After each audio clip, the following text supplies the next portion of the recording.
and welcome to my channel. Today is going to be something a little different and I am so excited about it. I met this woman. Well, actually, let me backtrack. I was working with a woman interpreting while I was going through like the worst part of like chemo, throwing up in the trash can at work, bald, all that kind of good stuff. Anyway, she came up to me and she says, I just wanted to let you know that my mom has cancer now. And she says, do you mind talking with her? And I was like, sure, no problem. Okay, this was years back. And so we met for lunch and we became friends. She follows me on my channel and she is a joy. She's like a little bundle of happiness. I mean, she's just a delight to be around. Anyway, I talked her into sharing a little bit about her journey with cancer and doing an interview today. And she is supposed to be here any minute. So right now, I just did my hair. I can't believe I have hair that is this long. I mean, I know it's not like it was before it fell out, but it is hair and it is long enough to flat iron, to color, and to have fun with, and I am enjoying it. So, anyway, I think right now, while I wait for her, I am going to make some fresh iced tea. And then when she gets here, I'll introduce you and we'll get this show going. All right, be right back. Oops. Hi guys, and welcome back. Okay, so today we have a special guest, and I'll let her introduce herself. My name's Arlene. It's nice to be here to help Jody out. Yeah, she's helping me out, and she's going to help you guys out too, because this is, I think, a topic that doesn't get discussed that often, because a lot of times whenever we talk about cancer, we end the conversation with treatment. How are you feeling? Did you live or die? Boom, that's it. So today we are going to talk about some other struggles that happen after, well, kind of during and after the fact of having cancer. So let's get started. All right, so what are some struggles that you faced other than, the treatment, losing your hair, all that kind of stuff? What are some of the frustrations that you had to deal with that kind of hit you? One thing I did want to say, just a little backup, is I'd always heard that, from people that I knew that were going through different kinds of cancers, that it's not the treatment that kills you, it's stuff after. Mm-hmm. And I never really, I thought about it, but I never really thought about it because I didn't have to really think about it until I was going through treatment myself. And I realized that because it's all the aftermath stuff that causes the issues, Right. But the frustrations, which is very sad that we have those frustrations. It is. Going through, you would think you'd have very empathetic doctors, office staff, and all that kind of thing. It's not the case. Not the case. It's frustrating to go in there and be treated the way you are, like they don't really care. It's like you're a number. Okay, you can do this, or this. And then they don't do what they need to do, and you call up to follow up. Okay, I'm at my appointment. Mm-hmm. Do you have the chemo? Oh, no, it hasn't shown up yet. Yeah, that is crazy. Because I don't know about you, Jody, but to me, I had a plan that the oncologist put together for me. Mm-hmm. I wanted to stay on track with that, because if there was any disconnects in my mind, I felt that was going to put me further behind. It might have been the trigger that was needed for the cancer that I was treating to jump the fence. Right. That's my Time own is of the essence when you have cancer, and it's like, and even if it didn't make your cancer grow faster or slower. It puts so much stress on you thinking, it's like, I have cancer, don't you know this? Aren't you supposed to be doing this? And you didn't order my cancer right chemo? Are you kidding me? Yeah, that's so a huge... it really is. And then the office staff, you know, they don't follow up with, you know, your authorizations you need, Right. that kind of stuff, you know, or there was like one time where I actually went in and they were saying that my insurance wasn't paying. Come to find out, they were submitted it under my old insurance when I had new insurance, which I told them about Yep. right before I even started. So that Right. caused the oncologist to be frustrated, which I kind of felt that. It's like, yeah, it's not my issue. Yeah, you know? your staff didn't do what they had to do. Yes. This is not my Yes, fault, right? yes. So anyway, in order to stay on track, I had to pay for one of my chemos. See, same thing happened to me. Yeah. I had to put out, I showed up for my chemo, and I think it was like the very, very first one. I was like super nervous. I didn't know really what Your was going to first happen. one? Very first Oh one. my gosh. And they said, that'll be $1,300. And I'm like, what? $1,300? Are you kidding me?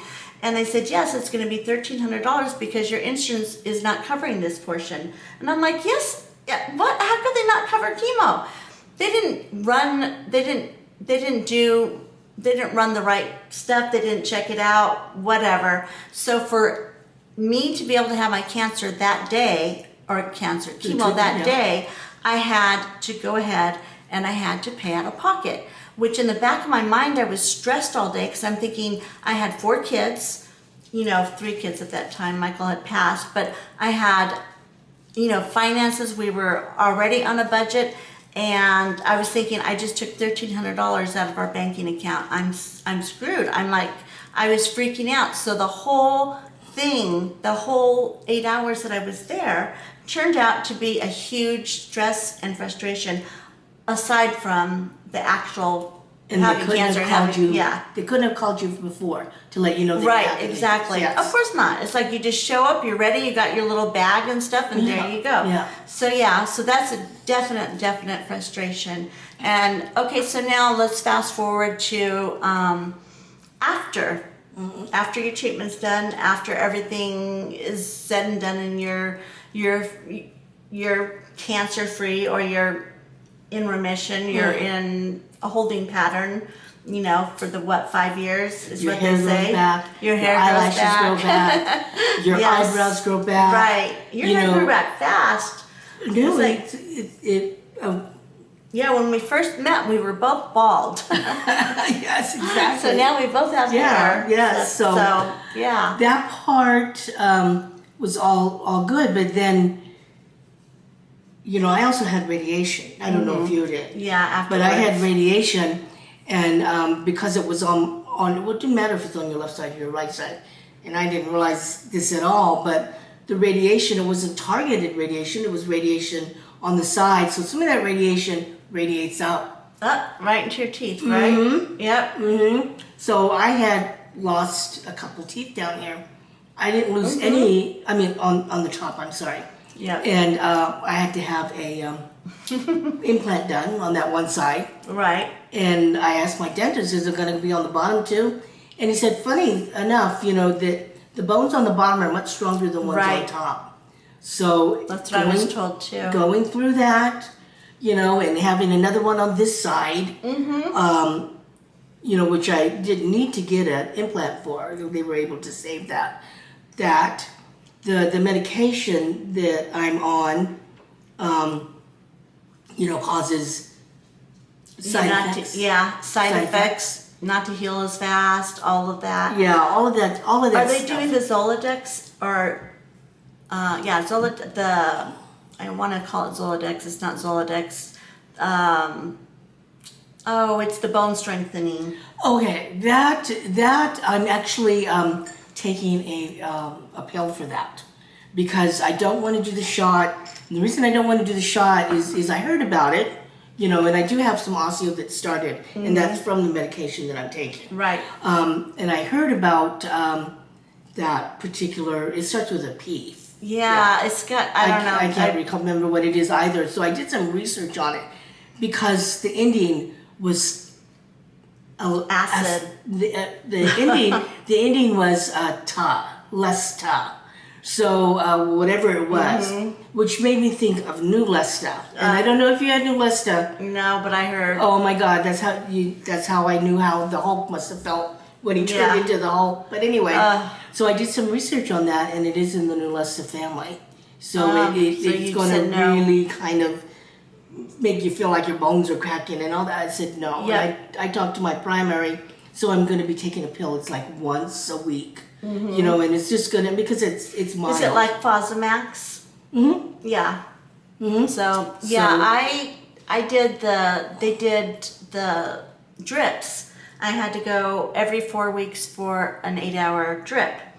They were hitting me hard, and it was the worst pain. It felt like my bones were breaking from the inside. It was horrible, horrible, and I just couldn't stand it. Then also, they didn't tell me, but when you have any dental work or anything, it screws up the bones in your mouth. So coupled with the radiation and then that, all the bone at the top of my mouth was just disintegrating. So I had to have everything taken out, and then I had to have a bone graft. If you want to see the whole thing, and I walk you through the whole process, I have a video, and I'll put that up there if you guys want to see firsthand how that went. But anyway, I had all that treatment, and then I had to get all fake teeth on the top. And that's it's like no one tells you about that at all. When they're given this medicine, they don't tell you all of the stuff. When they radiate you, of course they don't tell you that, because then you're like, well, wait a minute, you know. But yeah, so there's a lot of after stuff. So now that you are, how far out are you now? Let's see, 3.5 years. You're getting close. Yeah. Yay. So that's the one thing on the osteo pill, the bone strengthening pill that I'm taking. They did say that if you're going to have dental work, you can't take this. You got to get off of it, right? You know, because it'll affect. You won't heal and stuff. Yeah, and some dentists, if you're on that, they won't even touch you. I mean, at all, period. Because they're like, you're going to put all this money into this, and it's just going to disintegrate. And I'm like, well, wait a minute, what am I going to do? I mean, my teeth are literally falling out one by one, and then I was getting infections, and I was in pain, and then the infection started going to my brain, so I had to have a strong antibiotic, ended up in the hospital. I mean, literally, this could have killed me, and not anybody even mentioned it at all. So there's a lot of after the fact stuff. Yes. Yeah. And the other thing too is with the Taxol, which is a very strong. Yep. Taxatory and yes. Taxol. You know, it's very, very strong. Did you have Taxol? Mm-hmm. Yeah, so did I. That's so one of them. It also, along with eradicating the cancer cells, it also destroys some of your nerve cells. Yep. So I at one point had like trigger finger, and I didn't know what it was, and I asked my oncologist, "What is this that I have there?" He goes, and her comment to me was, "I'm not a bone doctor. Make an appointment with a bone doctor." It's like, wait a minute, you know. Thanks. You asked me to tell you if I got things, and then I do. It's like, why you ask me this stuff? They act like you're stupid or something when you come up with, and then you read and you find out that it was a result of the chemotherapy. I know my one doctor, every single thing that was wrong with me after I had Taxol, I would come in with this or that, and they would say, it was from the chemotherapy. And I'm like, okay, but I'm like, well, are you sure? Because maybe it's something different. Maybe I have a sore throat, or maybe, you know, they wouldn't even try to diagnose me with anything other than, that just side effect of cancer. And I'm like, but maybe it's not. Maybe it's something else. Like I was having kidney infections, and I only have one kidney because they took the other one. Yeah, same with me. Yeah. So I was like, okay, I'm a little concerned that all of this medicine going through it, is this going to damage the other kidney? Am I going to, all this? And his Dr. Chiller, oh my goodness, I did not like this guy at all. And he said, probably. And I'm like, okay, can we have a discussion about this or something? And not all doctors are like that, which we're moving on. Now we have moved on to, I went to City of Hope, which is a place local, not local actually.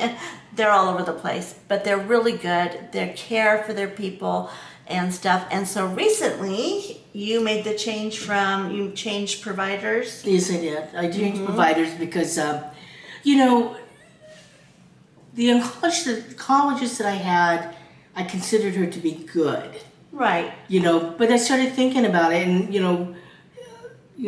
part of the issue with the frustration with them was their inconsistency in doing their billing, right, to the point where I got billed for 2 years of stuff. Uh-huh. And on top of that, she charges me late fees. Oh my God! But anyway, no. So it's like, but it's not my issue, right? But anyway, I didn't want to change to a different oncologist because they know your history. Yeah, and it's such a pain in the butt to have to start over anywhere. Yes, but I came across something. I saw it, and I can't even remember what it was that I came across this.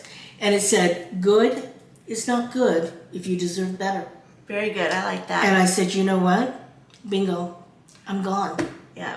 And I made an appointment with another oncologist who also happened to be with City of Hope. Mm-hmm. And walking in there as just a new patient, it was like, night and day. The people were actually talking to you. Mm-hmm. They'd see you in the hall. Welcome. We're here to help you. It was all this stuff. The oncologist was just really amazing, and she asked for my whole story, right, and I told her, and she mentioned to me, all of this stuff you're telling me, you never once told me if you have tingling in your fingers or your toes. I said, well, I do. Yeah. And she goes, and I said, I didn't ask you about that because when I asked my oncologist about it, that was Bentley. Cute dog. You guys know Bentley. We'll probably have to cut that out, but anyway. She told me that that's what was from the after effect of the tackle. And the trigger finger did go away. Thank God it went away. Good. That was it. Move to this hand, move to this hand. Do you have the tingling? Oh yeah, I have numb fingers, yes, toes. I can't feel my toes, especially on the right, but I have nerve damage from where the tumor sat. Mm-hmm. But I thought that it was from the tumor, and then later on, the oncology nurse said, oh, that's from the cancer, that's from the chemo. Yeah. But so we shouldn't have to find out through other people. Yeah, that's so crazy. So that's what she told me, and I said, well, is it going to get any better? And she goes, has it gotten better? I go, yeah, sometimes I get it my toes, and she said, right, it's probably the best it's going to be. And I go, no. Yeah, mine at nighttime, I can't even feel my feet. It's it's not the best it's going to be because, this. Yeah, there you go. Hey, I got one too. Look what she got me. Isn't that totally cool? Yes. I love it. And so I believe I can make this get better or more tolerable, so I will. Yeah, at least I know positive. what it is. Yeah. So. So I think the point here is we're not going to try to scare you guys all about. I'm going to have to turn this way a little bit. There we go. We're not trying to scare you guys about all the horrors of our medical stuff, but I'm sure that a lot of you have been through and could probably tell us many stories. But this is the point. We both changed to City of Hope, and even though I'm not with City of Hope now, but I did all my trials and majority of my treatment was through there. And then I went to Kaiser, and they were really good too. So I had two good, but I had very negative experience, same thing. But the thing is, don't be afraid to stand up for yourself, ask questions, and if you don't get the right answers, or you don't feel like they're not, even billing, that's a huge thing. Yes. If they don't have a well-oiled machine to take care of that, then I would say look for a different person, even though it's a hassle. And you know what? Not everybody is crap. And it's like, maybe they're good doctors, but they're not good organizers, or they don't have good staff. I mean, whatever. Not your issue, right? Right, it's not. The way I look at it is, and I tell people this, for any kind of illness that you have, it doesn't need to be cancer. It could be anything. Just arthritis or just anything. You need to be your own advocate, or find someone that's an advocate for you. Yep. You know, I often thought about that movie Beaches, with Bette Midler being the advocate for Barbara Hershey's character. Right. You need to be that way. Right. You know, do. And you need to challenge them. Right. And a lot of times I was raised with doctors in my family, and I was raised that you are pretty much their God, and you just say yes to everything they say because they went to school, you didn't, you know, that kind of thing. But then it's like, as I got deeper and deeper into the medical community, doctors are just humans. And there are some good humans and there's some bad humans. There's some good doctors, there's some bad doctors. There's some good doctors that have bad attitudes. You know, it's just a mixture because we are human, they are not perfect. Right. So by changing doctors or changing medical facilities, I learned that I could have done it many years before, you know, and I just didn't. I didn't even think to change. I just thought, oh, I'm stuck here. This is what my insurance covers, right? Right, you know, exactly. So just know that if you're not content, if you're struggling with the billing, if you're struggling with all this stuff, then don't be afraid to go and try a total different network, you know, of doctors, and step out of your comfort zone, because in the long run, it definitely helps, I would say. Yeah, one of the things that was a blessing to me, that I'm able to be of an age where I could retire and I could be on Social Security, which allows me the opportunity to go anywhere I need to go. Right. A lot of insurances that you do have, you're pigeonholed. Yeah, you are. have to stick it out. So I tell people that are in there, if you're, you know, a normal, healthy type person with certain things, it's good to have those pigeonhole kind of insurances. But if you are having more issues, I would suggest for them to look at other options except for the pigeonholed ones, right? Because they're the network and all that kind of stuff. I would suggest them, if you got Kaiser in your network, go there. Yeah, because you have a whole team, and you know, Kaiser is starting to get so busy now, though, that they are starting to, you know, I know what fall you're talking behind. about. Yes, but still, the oncology department is great. I know what you're talking about, because that's what happened with City Health. Yeah. And then they started up with these satellite offices. Yep, they started breaking free and getting bigger. Getting bigger and putting people in place. So Kaiser will probably go through that same thing too. Probably. I hope so, because it's getting super crowded. All right, so I think we've scared you guys enough. But I think that the whole point is there's three things I wanted you guys to take home today.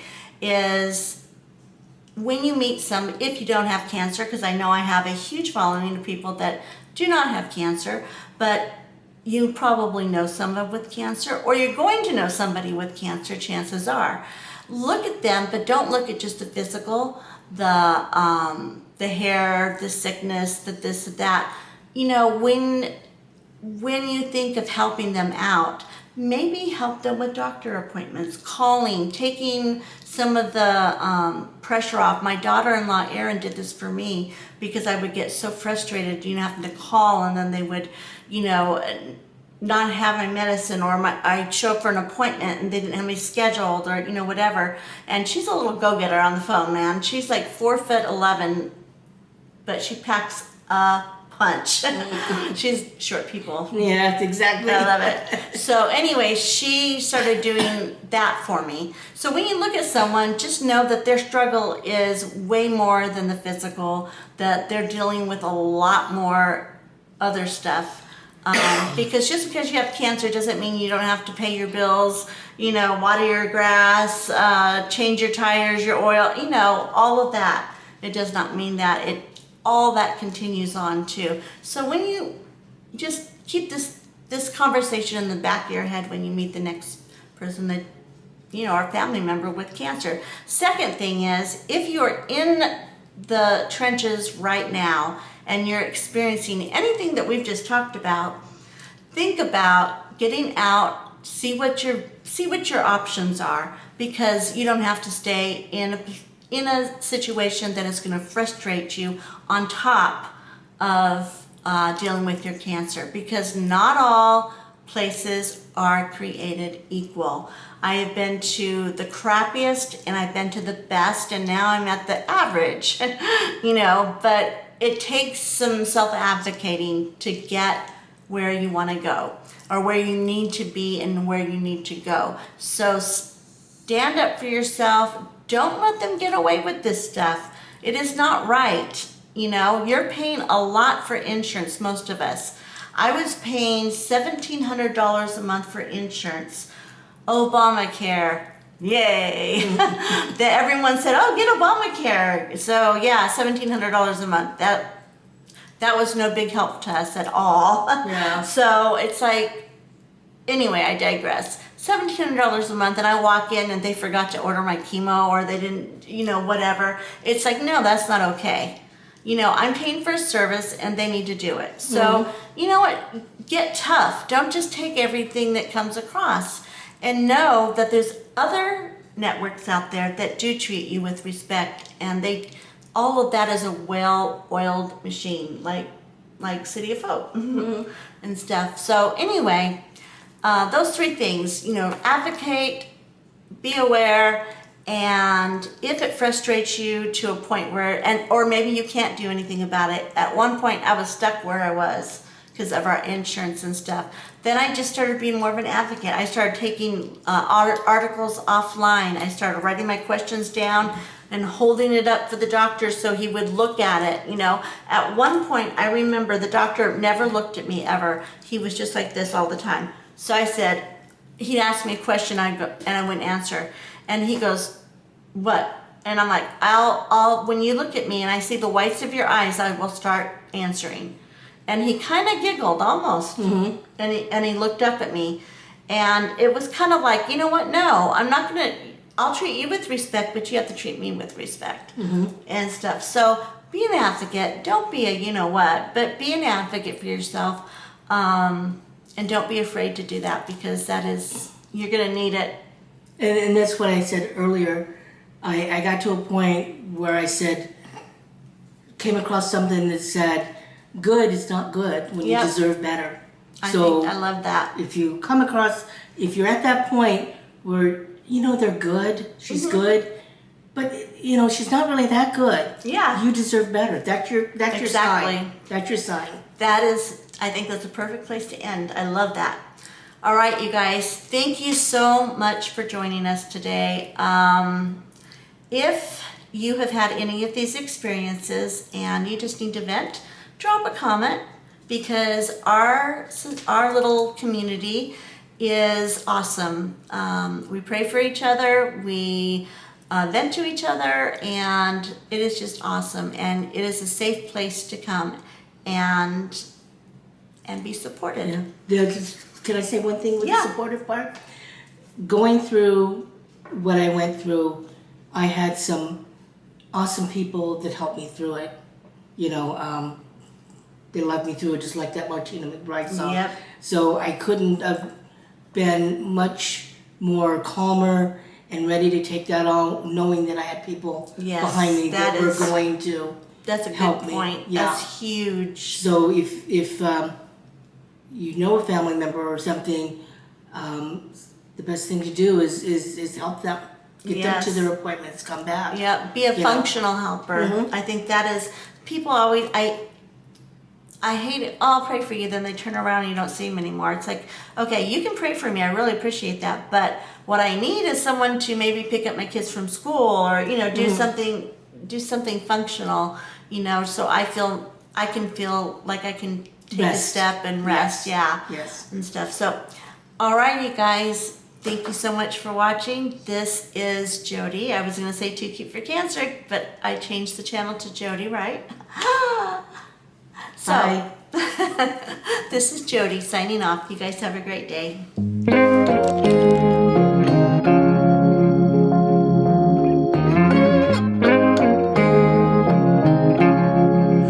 Whenever you're down